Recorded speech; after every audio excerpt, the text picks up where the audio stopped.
नमस्कार महाराष्ट्र राज्यातील तमाम कर्मचारी बंधू आणि भगिनींनो, तुमच्याकरिता एक आनंदाची बातमी घेऊन आलेलो आहे।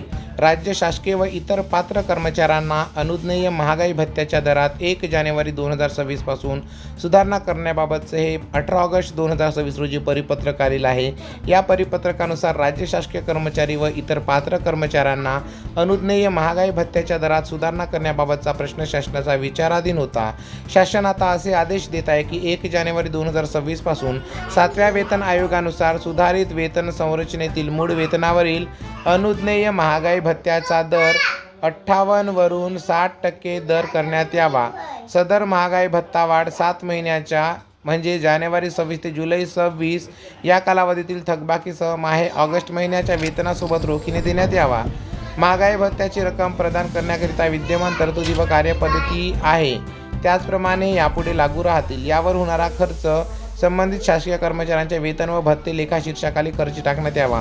तर सर्व कर्मचाऱ्यांसाठी आनंदाची बातमी आहे की आता सर्वांचा महागाई भत्ता वाढून 58% वरून 60% होणार आहे। बातमी कशी वाटली कमेंट्स करून नक्की लिहा। चॅनलवर पहिल्यांदा आला असाल चॅनलला प्लीज सबस्क्राईब करून बेल बटन दाबायला विसरू नका। धन्यवाद। जय महाराष्ट्र।